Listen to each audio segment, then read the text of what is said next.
anchor mula sa New York News Bureau, si Marvin Go. Good morning, Marvin. Good morning, Aida, at kay Kuya Daniel. At narito ang mga hataw na balita.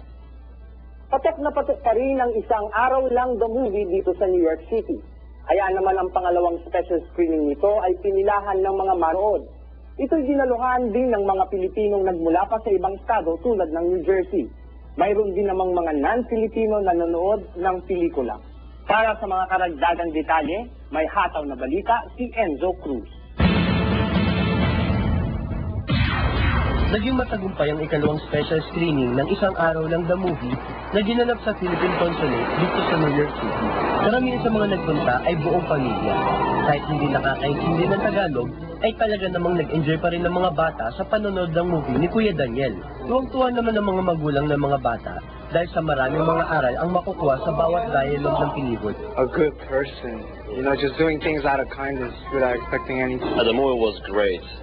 It's like one of the best movies ever seen, because in a lot of American movies, the major character usually fights back, fight criminals. But the point is, if you're really with God, if you believe in what you're doing, you don't fight back. Umaasa naman ng marami na magkakaroon agad ng part 2 ang isang araw lang the movie.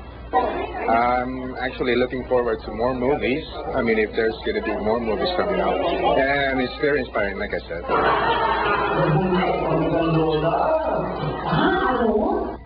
Mula dito sa Philippine Consulate, Manhattan, New York, Enzo Cruz para sa Hataw Balita ng UNTV News Worldwide.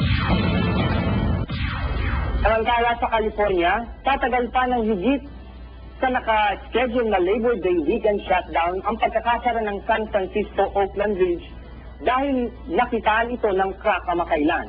Batay sa salaysay ng mga construction crew na nakita nila ang sira sa tulay habang kinukumpuni nila ang isang bahagi ng I-bars ng nasabing tulay.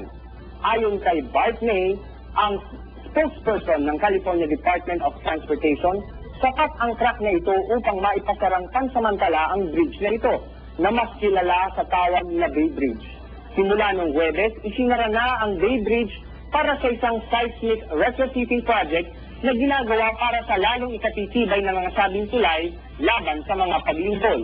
Inaasahang nakasara pa rin ang bridge hanggang sa linggong darating, ngunit ipinangako naman ni Bart May ang higit na pagiging ligtas ng tulay pagkatapos nila itong kumpunihin. At yan ang pinakahuling mga balita sa North America. Mula dito sa New York News Bureau, Marvin Go para sa Hataw Balita ng UNTV News Worldwide. Back to you, Aida. Maraming salamat, Marvin.